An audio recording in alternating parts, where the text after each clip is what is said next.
I write about a lot of like general pop culture stuff, but I literally got my job because I knew an absurd amount of information about A Song of Ice and Fire and the show, and so now that's kind of like my bread and butter, and I'm really happy to be here with you guys.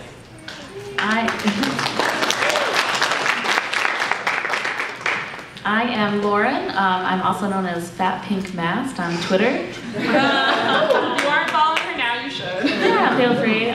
We live tweet the shows, and yeah, that's me.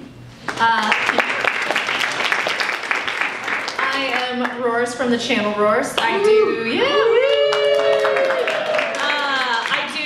videos on history of A Song of Ice and Fire, Game of Thrones. I do reviews of the episodes, theories, news, basically anything. I'm a sucker for everything A Song of Ice and Fire. As we all are, since we came to Nashville for this. Exactly. I love being here. Cool. Well, I think, obviously, I think if you showed up to this panel, you probably know what R+L stands for, but I kind of figured we should run through why this is such a big deal and the theories surrounding it. Really quick before we go, because I always like to ask a question. Yeah. For raise of hands first, who thinks that Rhaegar and Lyanna, it wasn't a kidnapping, it was because of love? Raise your hand. Woo! Wow! Whoa! Okay, minority here, I'm sorry. How many of you think he's an evil rapist and he took that girl and raped her to death? Whoa! This is an easy crowd. Third option. I think he took her because that's what models do. They steal their women. And everything was more than related. I don't even know that. But, wait, what? And wants a woman in the north, he steals her. But he wasn't from the north. No, but he did a lot of things in the northern faction when it came to Lyanna. Oh, here's a third option. Or how many think that he took her because he was obsessed with a prophecy and realized, okay, that's a little bit more, yeah. The evil rapist maybe was a little too far, I apologize. There's a little more like nuances, like Stockholm. Things like potentially peppered in there. I get that on my channel all the time. I made an R+L, like, why did Rhaegar some comments on there. He's a rapist, how could you think otherwise? I'm like, I'm so sorry. But you're wrong. Yeah.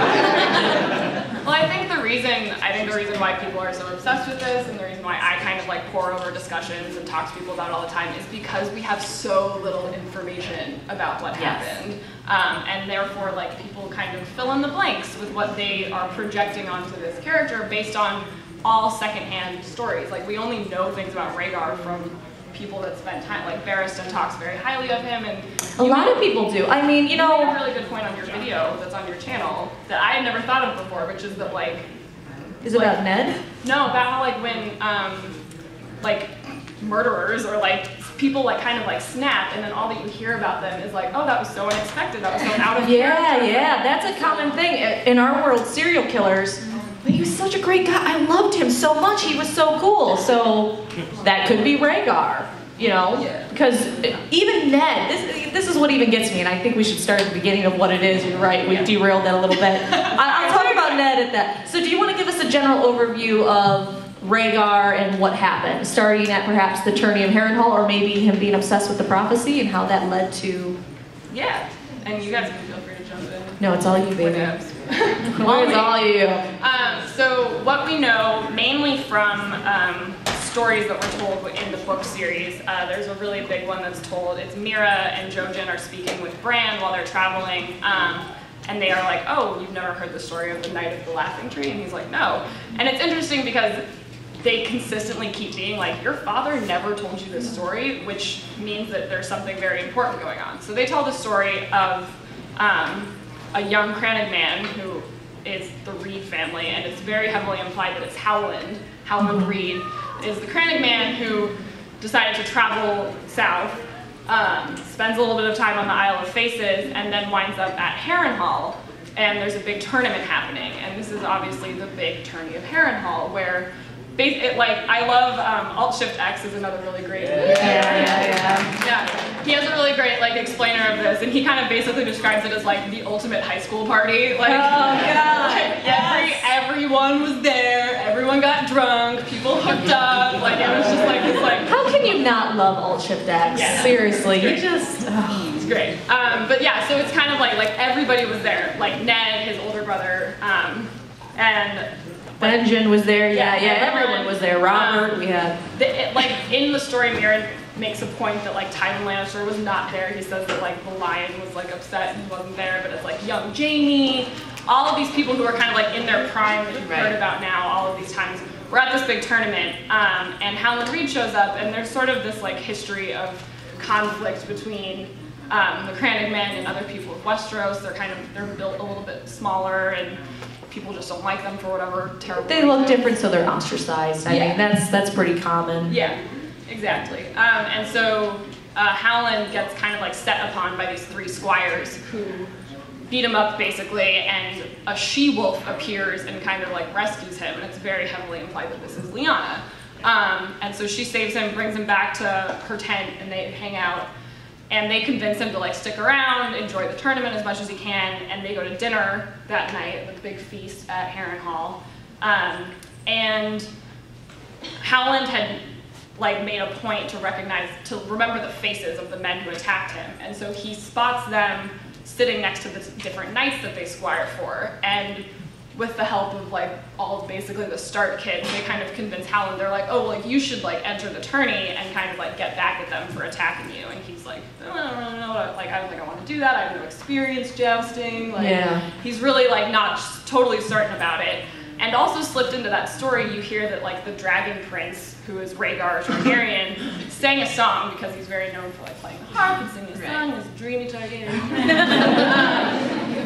And it's noted that the she-wolf, Lyanna, like wept because she was so moved by this song. And that's sort of our understanding of the first encounter between them, or like that's the first time that they're sort of ever linked in the book series. And so, yeah, so what happens is everyone kind of like goes to bed. They wake up the next day, like the tourney recommences, and at some point a mysterious knight shows up who's completely covered. There's no like distinguishing features other than the fact that like they seem a little bit smaller, and their armor is sort of pieced together and ill-fitting. They have a booming voice, and yeah, and they have a shield that's it's the laughing tree. And so in the story, the way that Mira's telling it, and Bran even says like, oh well, like that must have been the Crannogman, like that must have been Howland. And I think it's what people think, and I kind of agree with this, is that that's sort of a misdirection, and it's really Lyanna who is the Knight of the Laughing Tree. And the first counter you hear to that, and I've heard this over and over again on my Mystery Night video, how could she, being the size of an adolescent girl, beat these men? And George has done interviews where he said it's not about your size and your strength with jousting, it's about how well you ride your horse. And he is very clear to say that girl was a half horse. Yeah. So they even incorporated that into the show in like the one flashback that we have of she's riding a horse. Yeah, they're just driving that home. Yeah. So generally people, well, and we can get into this later, but the consensus is usually the assumption that the Knight of the Laughing Tree was Lyanna Stark. And she, or whoever it was, beats all of those knights, and a lot of people are kind of like upset about that. Yeah, Ares loses his shit and thinks, that person's against me, and then Rhaegar goes, sends people, and he discovers her. And the thought is that he discovered her with the armor and was so moved by it that they kind of started doing their thing. Right, because like you can fill in the blanks and see like, oh, like this Dragon Prince is sent to find this mystery knight. He shows up, he's like, oh my god, it's you, like the she-wolf. Like he's very like enamored with her, very impressed with the fact that she had just won, like basically bested all of these knights. And then she's like, oh, like you're Rhaegar. Like I saw you sing that song last night, and it was so beautiful. Yeah. So like, if you want to go that way, it's really easy to kind of like fill in the blanks of the story that we don't totally know all the details about, and assume that their relationship started at this tournament. Well, and you hear constantly people go, well, that was so reckless and that's so dumb, and she was strong-willed. But one, she's a teenager. Right. Teenagers. We've all been there, all of us. We do some dumb things. It's like the hot prince. The hot prince, who probably, this guy's obsessed with the prophecy. If a hot prince that makes you weep, he has all these skills, he comes to you and he goes, baby, I need you to fulfill this prophecy. You're the one, are you going to say no? Even the dudes are nodding, they're like, yeah, oh yeah. I would give everything to Rhaegar, you're down, It's understandable. I would too. I'd be throwing my panties at him. Like, well, when I get married, we can go ahead now. was known, right? I mean, I think she was kind of known for being like sort of off the cuff and The wild wolf, yeah. She had that right. wolf's blood.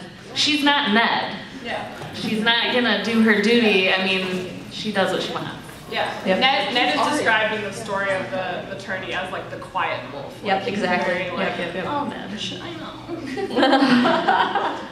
But yeah, so I think it's really interesting that is usually the starting point for a lot of people when they try and talk about their relationship, because then after that, all that we really know is that a lot of people in the realm think that Rhaegar kidnapped her, but we don't really know any details about how they, like when they disappeared, like where they were near Harrenhal again. Yeah. Why was it planned to meet up there? Because that's really suspicious. Oh, Right. you two just met and he abducted you. You know, yeah. Right. And then I've also seen one theory, which I think you might have gone into also in your great video breakdown, which is that like he might have been rescuing her in some way. Like if there were other people who had found out that she was the Knight of the Laughing Tree and were trying to kind of like get back at her. He knew the Mad King wanted her dead. Yeah. Yep. He might have sort of like swooped in to save her, and then that's again like one more layer on how their relationship sort of keeps building. And so there are all these layers that we just don't know, but everyone's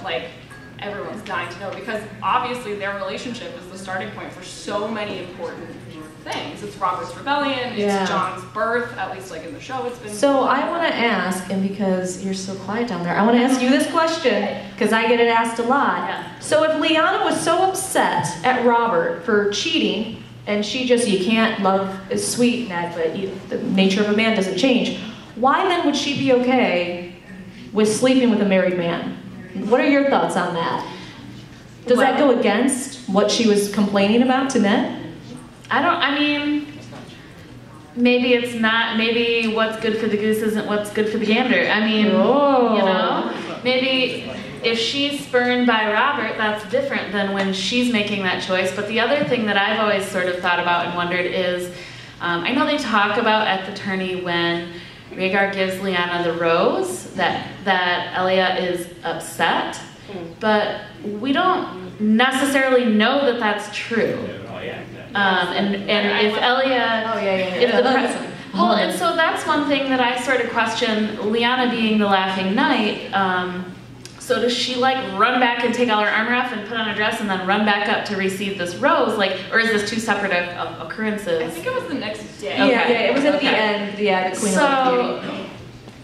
You know, maybe Elia acts like she's upset, or maybe she really is, but if Rhaegar is convinced that the prophecy requires this, then there's nothing to say that Elia is not also convinced that it has to happen. And we see through the visions with Dany that he talks with her about it. He's very open with his, I need the third head of the dragon. I need... So Dany has the vision of Rhaegar holding young baby Aegon with Elia there, and he says like his is the song of ice and fire, the dragon needs 3 heads, like he's the prince that was... And knowing Elia... It's changed a little bit, I think, in the show. They changed it from the books. But another interesting thing is Dorne is so sexually liberal. Yes. And that doesn't mean I'm okay with my husband cheating, but they have paramours. They're okay with homosexual relationships. They don't care. You can do whatever. Love's love. Let's do this. So that she might have been in a more relaxed place growing up. She might have been like, okay, maybe I'm not exactly okay with this, but I understand because this is so important to you. Or she could have been okay with it. There's also the Dornish. I've seen people talk about the Dornish. They're very lax on sexuality and having paramours, mistresses, everything, you know. I think that combined with then, I've also seen people say that like there were rumors, or maybe this is just a flat out theory, that Elia couldn't have any kids after Aegon. So she was she was so fragile, it would kill her to have another one. And so if Elia was totally on board with the prophecy that Rhaegar was so obsessed with and knew that she couldn't provide him that third child that was so important, maybe that's just like one more reason why she was like, all right, like if you're really into this Lyanna chick who sounds cool. Yeah. Well, and she was at that tourney, and not knowing anything, I don't think we can discount the fact that Rhaegar went and discovered that Lyanna was the Laughing Knight, went back to his tent and was like, this chick is really awesome. And Elia was like, you know what? Maybe she's the one. I mean, how do we know that they don't discuss it together? Yeah. And I like that the idea that Elia had that agency and played a part, and that Rhaegar wasn't just like doing whatever he wanted. Right. You want to know what I think is the most solid evidence? Talking about it to me, that just, and then this could just be me, that Rhaegar didn't kidnap and rape her against her will, is if you go and read the point of view chapters from Ned, Ned never has a nasty thing to say about Rhaegar. Not a single thing. And if someone took your sister and raped her to death, and you held her in your arms while she died, you're gonna have some nasty thoughts. You're gonna be right along with Robert. Yeah, fuck that guy. Fuck his sister. Sorry. Right. So, I mean, Ned even compares Rhaegar to Robert and thinks more positive about Rhaegar. Like, it's just, to me, if someone did that to your sister, raped her to death and held her against her, you're not going to say positive things regardless of how many years have gone by. You're going to be pissed. Right. Yeah, so, to me, that's a really important point. Yeah, that's one of the biggest things to me that makes me believe Ned knew what was going on, that they had arranged this.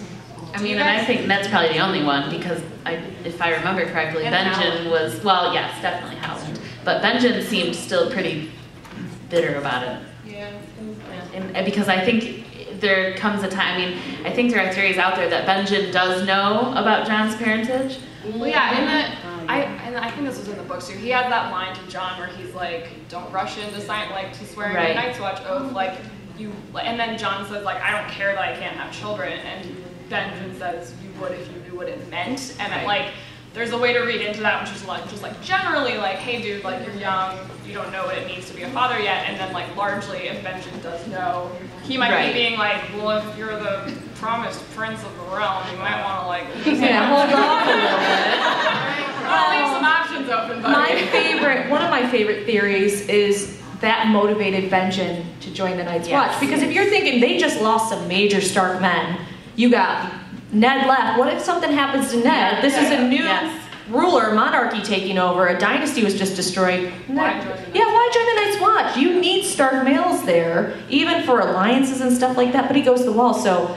part of me thinks that he knew, or maybe he helped Lyanna meet up or something, and the guilt of it, or maybe Ned told him, and oh God, you're covered in blood and everything, Lyanna. Oh, you know, my other thought besides that is Benjen wasn't okay with him not knowing, and Ned basically said, "I'm the Lord of Winterfell. I'm in control of the North.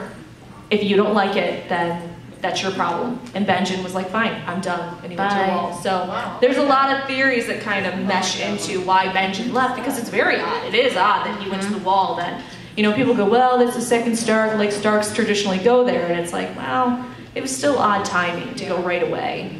My big question that still drives me nuts is that, like, if Howland was not only there when like this started, but then was also at the Tower of Joy, and then we can assume that he knows the extent to whatever Ned found out when he was there, which is that like Lyanna had this baby and that it's Jon, and that Ned's gonna pretend like it's his bastard. Where is Howland? Why has he been he's sent his kids to meet up with Bran, but he's just like staying in the shadows, and I'm just like, it's killing me that he hasn't like come forward yet and chosen to like find Jon or say anything to anybody. And I hope that he will. I hope that that is how Jon finds out who his parents is. I'm really wishing that it comes from Howland. It's because he's the High Septon. You want to take that You want to take that a different. I just heard a new theory yesterday that Jojen is actually Howland Reed. I'm like, what are you doing? Stop! There's a whole. They're like, well, they're short and they look like children, and you know he could pass up as a child. I'm like, there's wrinkles. No matter how childlike you look, you get to a certain age and you're not escaping this. He's dead, or like paste. Jojen. You take that back. I wonder if Howland has some like grayscale or something going on that. I mean. This is just getting darker and darker. I know. But like, you know, so what is his problem? What is he doing? Right. We want to talk about a young woman in a bed of blood. We don't want to be talking about. Yeah. So that's one big question that I have that we're just not going to know until another book comes out, because I think that they've written him out of the show for the most part. Although, I mean, he appeared in the flashback. They could have cast him Alan and show up. I'm worried that like it would, for them, it's a little too complicated. Maybe, I don't know. So, the question to you both, you ladies, if R+L is revealed, show and books to Jon, how does that make a difference? How do you think, what does that mean for Jon? Well, I'll throw a question back at you. Oh. It depends on, do we think that Rhaegar and Lyanna were married? Yes. Well, you know, I brought that up in another, it matters too, because if Italy and him were married through the Seven, they could have gotten married by the old gods, which, you know, would still count. And the Faith of the Seven, what I like about in the show, is Cersei's kind of taking care of the Faith. They're still around in old, you know, other location, but she kind of took a big chunk out of it. So she actually might be helping Jon and with that, because unknowingly, because she's getting rid of the Faith of the Seven, that would go, I don't care that you got married in front of the old gods. We're the new gods, you know. This is not going to happen. But Exactly. I think that like whether or not he is legitimate plays into how that will then like create a chain of events. Because even though there's a very like sound argument to be made that it doesn't matter if you're legitimate or not, since the throne is often won by just whoever has the biggest force at the time. If the realm is in chaos, it might matter to Dany and Jon individually if they know that like he's legitimate, but at the same time, like. And then I'm going like one more layer where it's like none of this matters because the White Walkers are coming and like, who gives a shit if it's Jon Snow or like Aemon and Targaryen. Going on what you're saying about that, it matters to Dany and Jon. What I've thought for a bit now is if Jon is legitimate, they did get married, but Dany has been doing all this stuff to get here, and how pissed is she going to be because that throne does not go to her by right. She's saying, you know, this is my blood right. No, it's Jon's. And they're legit because that's the son of Rhaegar who should have gotten it after Aerys.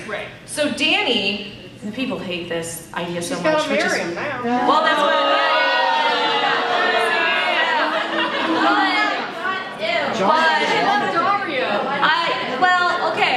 So it doesn't gross me out for like incest reason. It grosses me out for like character reasons. And like it's like low-hanging fruit. But that's the bittersweet ending. That's what I've been saying to people. It's too obvious. People don't get it can be obvious, but it's torture. So Dany needs to marry Jon because she says, you know, I'm not going to give up my claim to the Iron Throne. I'm going to fight you to the end. And Jon's legitimate, and somehow they make a marriage pact because other people stand behind him as the prince. Think about from his perspective, I've said this to many people, if you followed my panels today, Jon was raised a Stark. If he's chitty bang banging with her and then it's revealed, that is going to disgust him. He's going to cry every time, every night. That's bittersweet. That is a bittersweet ending. I also, like, I don't think Jon, even if and when he finds out, I don't think that that's going to suddenly make him like bang his chest and be like, well, obviously, no, that's not Jon. Like, I think that he would be happy to remain king in the North. It just depends on whether or not Dany's okay with seceding one of her 7 kingdoms and then only being queen of the 6th kingdom. No. Someone just said Littlefinger, and I want to find you so I can hurt you. Who is it? Oh, Oh, no. Oh, yeah, he's going out. Yeah, this season. I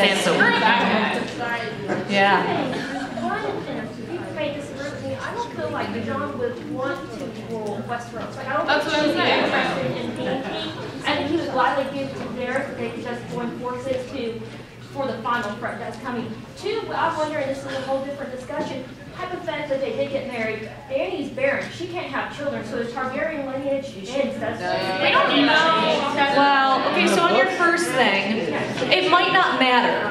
If it comes out that he's the prince that's promised and prophesied, they may want him on the throne. And it may cause some factions to form. So this might be a way for them to join. They say, okay, we're gonna get married. Dany's gonna be like, hey, this is normal for us. We love to do this sort of stuff. And you know, Jon's just every night.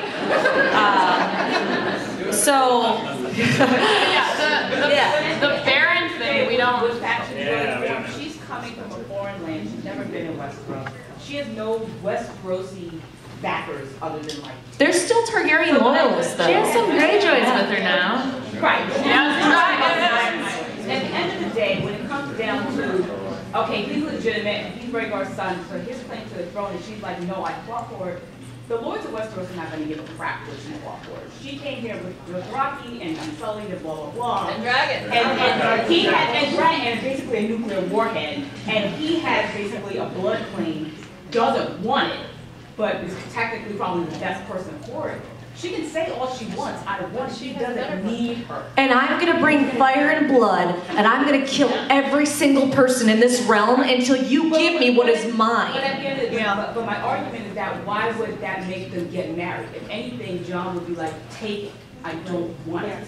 She can have it. The Lord can all say. But they might still fight. Everybody, if you don't give it to me, wouldn't John be like, take it? I also just, But that might not matter to the Lords. They might not care.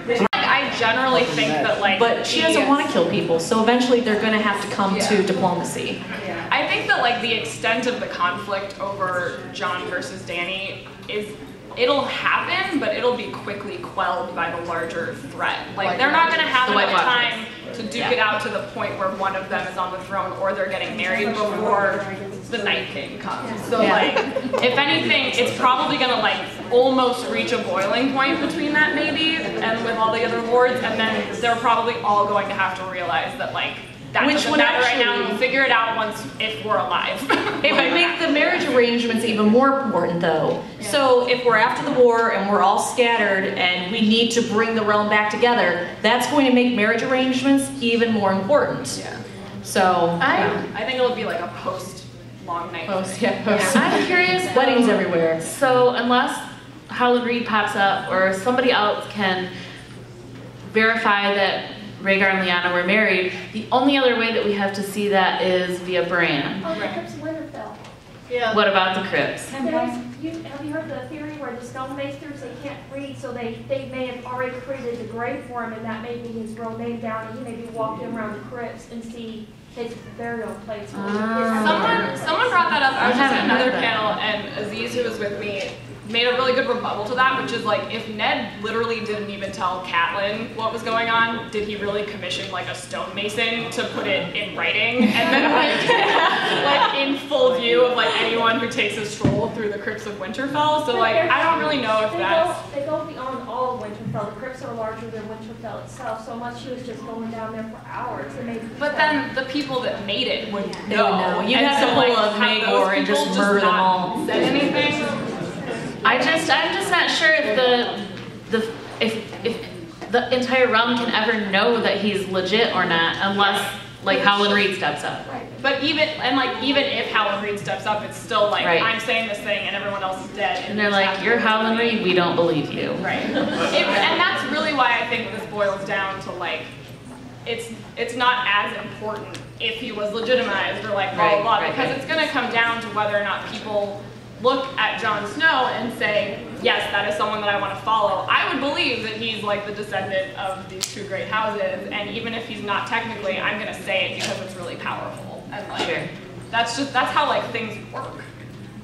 I would argue that's why he needed to be, if Rhaegar and Lyanna got married, they would have had to be married in the faith of the Seven, for character-wise, because if they were married in the, with the old god, then there's no priest, there's no officiant.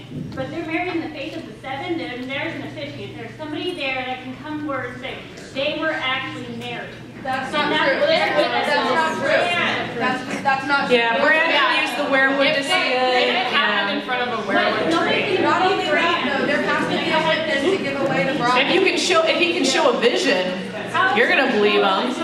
There has to be a witness to give away the bride.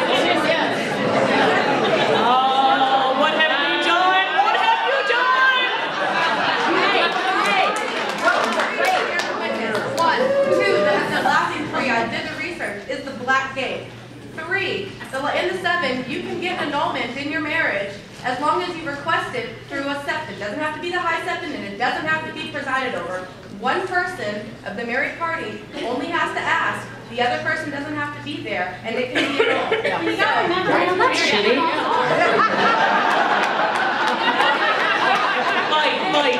Fight. Go get her back there. Something in the crypt, like Rhaegar's sword or his heart with Lyanna. But like, couldn't I have just stolen that harp? And that doesn't mean anything to people who don't know. What I'm saying is, what does that prove? A harp. Right. I could have taken it. With her. But like that, like the harp, and again, this like just came up in the panel that I was just in, but like, even if the harp is in the crypt, that means something to us as readers because we associate the harp with Rhaegar and we know about it. But like, to the characters who might find it, how are they going to know that that's Right, any sort but of Jon significant? has to be legitimized because that's the whole. I don't think that he does. I don't think that he does because like Robert's claim to the throne was so tenuous with like his like very grandmother was the Targaryen. Targaryen. And that didn't even matter, and people still call him the usurper. Like at this point, the throne has fractured so many times that like I don't think people are really overly concerned. I think it's more about the arc of Jon. The arc of not Jon. about. He doesn't care about the throne, so he doesn't need to be legitimate for it or not. They call he is the bastard of Winterfell, so he but nothing is as it seems. He's But on the other hand,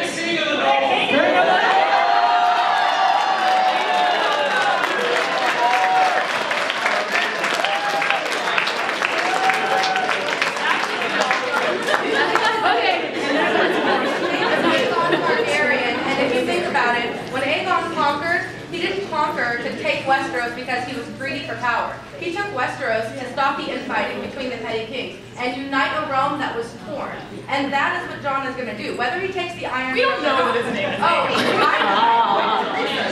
if anything, Aemon is Jaehaerys. Aemon and Jaehaerys are the two. Aemons don't rule, they serve.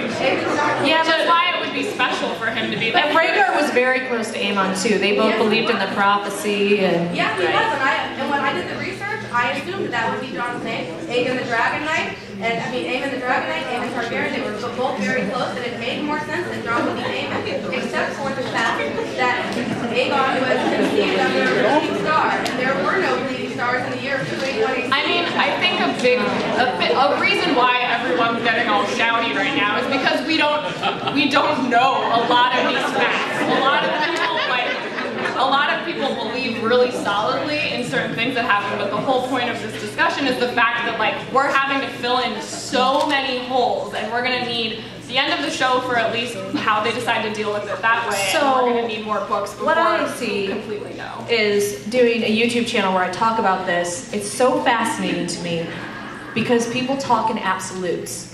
No, this is what happened. You know, I go, oh, is that your theory? No, that's what happened.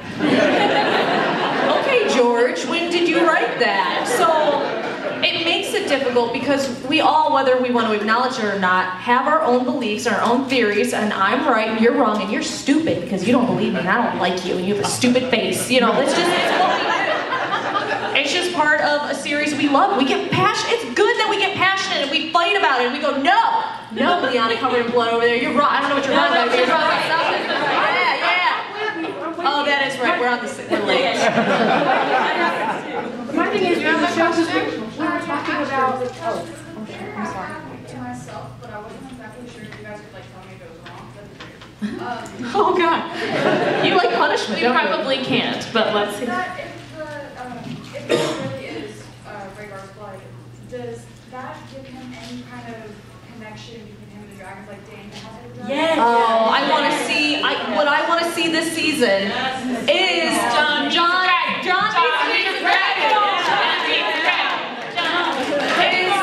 Jon walks up to Dany and her dragons, and one of it, possibly the one named after Rhaegar, and kind of bows its head to him.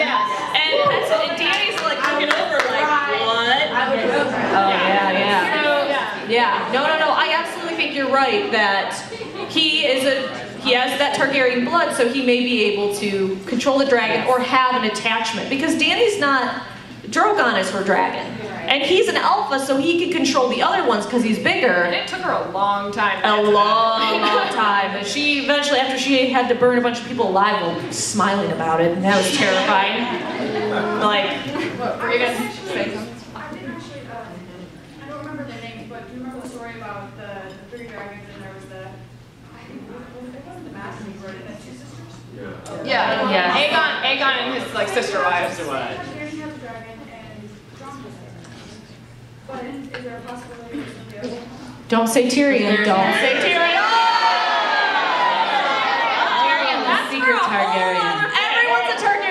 Targaryen. You're a Targaryen. You're a Targaryen. Yeah, definitely.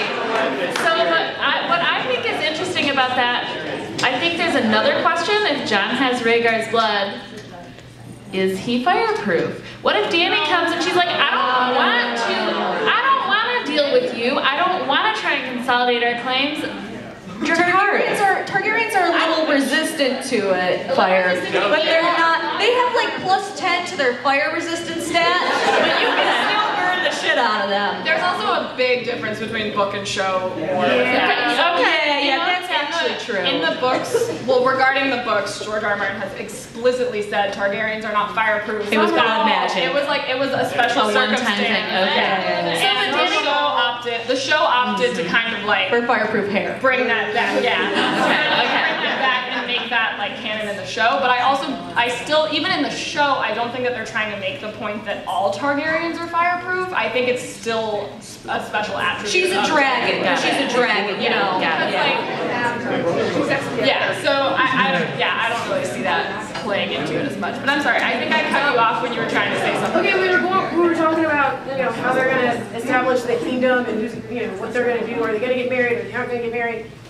When in the show, there's that moment where Dany and Greyjoy, they're making their alliance, and they make that agreement. And Dany says the other ones can bargain too. She I don't know if that's a breadcrumb. I don't know if that's something we need to pay attention to. But I mean, if Jon makes a good enough bargain, I think he wants the North. I want him to want the North. Yeah. I don't need him in King's Landing. That means Starks and King's Landing is not a good thing. I'm still getting nervous about the Stark reunion this season. Don't put all my Starks in one room together. Separate. You go to this corner. You go to this corner. So I'm wondering, I mean, that could be a possibility. He's like, look, she's learning to be more diplomatic. And if he makes a good enough deal, would she agree to that? And that might be something they could try to do. Yeah, I think that I mean, in season 6, they really hammered this into with like Tyrion giving her very explicit warnings about who her father was and trying to warn her against just burning people willy-nilly. Well, yeah, remember her thing, I'll just return their cities to the dirt. Whoa, whoa, whoa, whoa. Yeah. Let's dial it back a little bit.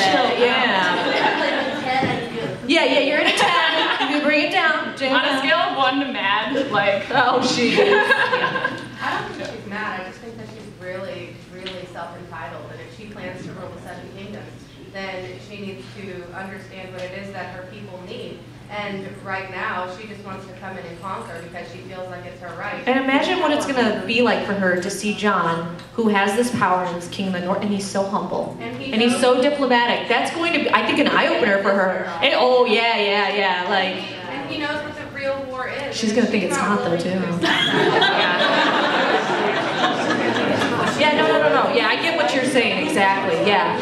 It is. She is very, very entitled. Yeah, there's a complete parallel between her and Cersei. They both feel like it's theirs because they want it, and Jon doesn't want it at all, but his people actually chose him. Yeah. Now, did you notice their thrones in the trailers? Yeah. The 2 queens have these beautiful thrones, and they're so entitled. Jon is just a stinking chair. You know, that says a lot about their characters and their entitlement and what they feel. And Jon he's been to the other side. He knows there's nothing, and he wants to keep people from being hurt and dying, and he's changed. Yeah, and it goes back to what you're saying. Jon absolutely would not want more bloodshed. If she's saying, I will kill every single person here, okay, I'm done. Good, fine. Yeah, that's Jon, because he knows there's nothing there. Why am I going to make people go through that fate? Yeah. The swords. Back there, you can raise your hand. So when talking about the legitimization of Jon Snow and Rhaegar Lyanna getting married, I have this theory about whenever Twanna Harrenhal is over, that Lyanna, I'm pretty sure she stays in the Riverlands, and I think that she actually meets with Rhaegar at the God's Eye and actually possibly gets married there. And I also think that she might have confided with Shella Went, and that Shella Went, we think that she's dead, but I think that she actually might be alive, and she might be actually be like part of legitimizing Jon Snow. I like all the characters that are dead, but not really. Yeah, it's an interesting thought to think that like maybe once one person comes out and says something, then like there's like this woodwork of people who's like, I went to that wedding too. My God, they had the best dinner ever. The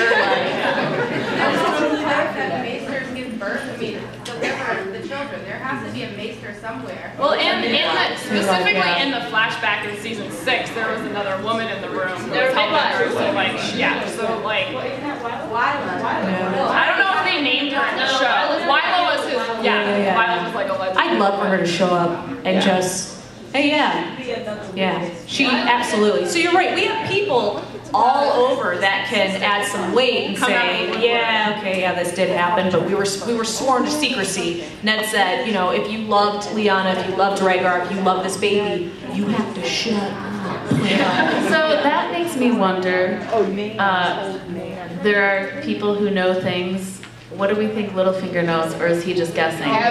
In the show, he knows a lot. And like, where is that coming from? Is he just making this up and throwing stuff at anything out there? No, I think that he's just made it. In the show, I think that they've turned his character into this person who like has made it his business to know everything and all the secrets. And so, in the show, he might come into the reveal in a way, but I'm not totally sure how that would play out. But in the books, it's not clear that he knows for certain. He was at the church. I'm not joking. I asked her specifically in the show, in her last episode, she said, "We've been married for years. Do you remember?" And he's like, "Yeah, but don't talk about it. Saying it makes it real." Later on, he tells Sansa, "A person with no motive is a person that nobody suspects." So I asked her, I said, "Does this mean, because you said that Lysa's been Peter's pawn for years and years and years, that even though he wasn't at River Run at the time that Brandon arrived and got the news, is it possible that Lysa is the one that gave the information because she had no motive, so she wasn't a person that was suspected, even though she would have done anything for Peter really?" And she said she didn't care about anybody but Peter and Robin. It's absolutely possible, but she doesn't know the answer to that. And it's just kind of really hinted at in the show more than the books that it definitely could have been Peter. I feel like they're just like different canons though in that respect. Like you can't really equate the two because what the actors know about the show like is so far removed. Like George would have had to tell the showrunners who then would have told the actor. Like Sean Bean knew. Yeah. Do you see his Ask Me Anything on Reddit? They go, oh, you know, what do you think about John? He's not mine. That little bastard. Like, Sean Bean. Why does there need to be anything? He's not my son. The little bastard. I think he ended with the little bastard. You've been really cute. Okay, so Brandon goes to the wall, which is like super sus, and then Rhaegar's talking to Aemon the whole time. So about the prophecy you're saying? Yeah, so I'm just curious, like, how much do you guys think Aemon knew from start to end, Jon coming to the wall? Aemon, so the question was how much do we think Aemon Targaryen knew while he was like having communication with Jon? I feel like he knew enough. I mean, they were pretty close. I kind of hope that Aemon was the one saying, hey, you got the fire, you got the Dornish chick, you need the ice, like maybe you should be looking a little closer to the wall. I kind of hope like they had correspondence like that. Yeah, it's possible. Yeah. I mean, especially in the show, he kind of, but then it's interesting that he's so attached to Daenerys from afar. Like, why wouldn't he have paid that much attention to Jon, who was right there in front of him? He did, and he definitely like coached him through becoming a Lord Commander and coming into his own as a leader, but even at the end, he was still saying like, I should be with Daenerys, and so once again, it's like maddeningly vague, and I just don't know. But, yeah. Do you want to ask her? I'm kind of new to the series, and I've not read the book, so and I'm probably going to piss off a whole lot of people here. I piss off people every day with my videos, it's alright. This whole notion of Jon and Daenerys joining forces and consolidating power, with the prophecy, or is there foreshadowing in the book that both of them have to live to the end game? No, they don't necessarily. I mean, there's Nisa, maybe someone gets a sword shoved in someone's heart. Things happen. Yeah, there are so, they could get married and one of them could die. There are so many possibilities for how that is going to play out. But I don't think they'll both survive, to be honest. If they did, I feel like the only way that it would work in my mind is Dany ruling the kingdoms, or the kingdoms all being separated and different, and she would just rule. Like Dragonstone. Maybe Dragonstone. I feel like she would still kind of want to live at the Red Keep since she like dreamed of that for so long, but and leave Jon in the North as king in the North, and they just go back to the separate factions, and there's no one single ruler anymore. That's really what I imagine happening, because whenever the whole like bittersweet ending thing comes up, and George has promised us a very bittersweet ending, I'm like, yeah, everyone is always obsessing over someone winning this throne, and it kind of makes sense for no one to get that dream. And George is also be careful. I talked about this in the Stark panel. Be careful what you wish for, right? Because they've gotten it in a way. Like Jon wanted power, he wanted to be recognized, but he got it through a terrible way in the show, becoming king of the North. And so I could almost see Dany finally getting the throne, but there's so many sacrifices, and it's happened in a way where it doesn't feel how she thought it would. You know? Yeah, that makes sense. Yeah, do you? I was about to say, obviously the visions in the House of the Undying in the books are a lot longer than what we see in the show, but I thought it was very difficult how they shorten it, and you see Dany seeing the Iron Throne. And I always wonder, because there's snowfall on it, is that representation of Jon? But she looks up and everything is destroyed, or is it everything's destroyed and there's no Iron Throne for anyone to even sit on? I think it was a warning. To me, I personally took it as one way to look at it was a warning of, you want this so bad, but there's a bigger threat. Because that's what George did to us. In the very first chapter, he showed the main threat. But then we got caught up in all the fighting and the incest and the sex and the blood, and you start to forget that that's the main problem. And sometimes I go back and forth on the one thing was it's a warning, you know.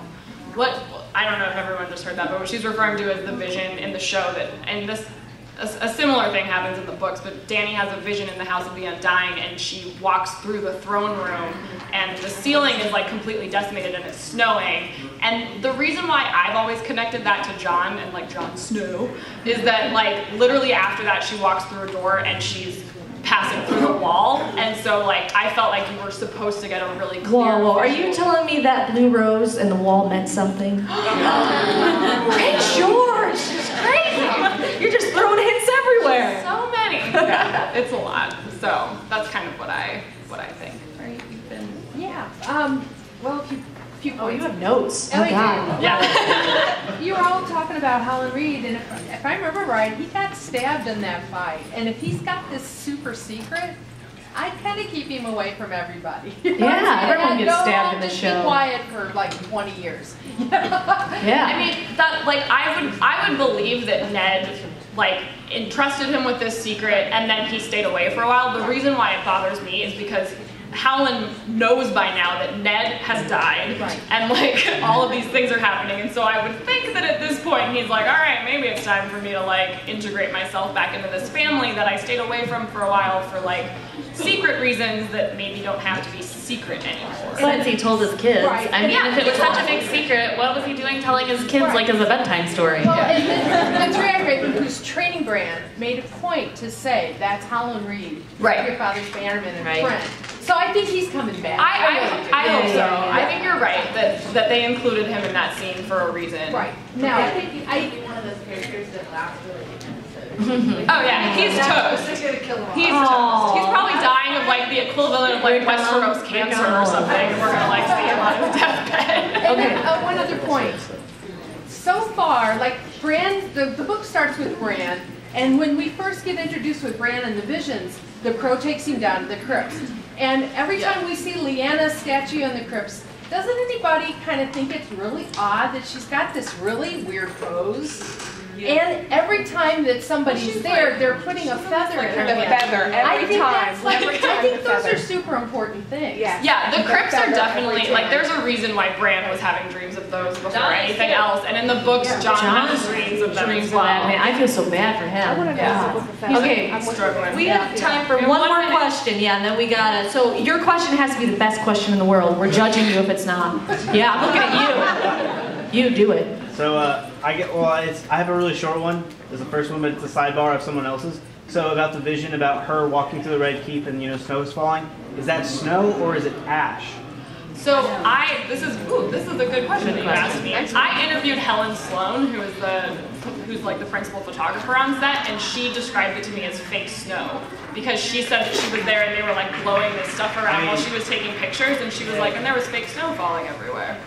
Yeah, but I mean, because like I recently went over to Italy and I visited Pompeii, and just ash. They look very similar. Looks really similar. They do. But I trust that she was aware that there was supposed to be snow in the room while she was photographing. We cheat and we look at interviews and stuff. Sorry. Yeah, we're cheating. It's a good call though, because like the edges of the walls look burned, and so that would make sense. But she said. And her whole thing is burning everything. When all else fails, just burn it all. Yeah, I think it was a sign that winter is here. Yeah, winter has come all the way down to the Red Keep and it's snowing, and then there's like the John parallel. All right, well, we got the trivia people out there gunning for it. We see you out there. So thank you guys so much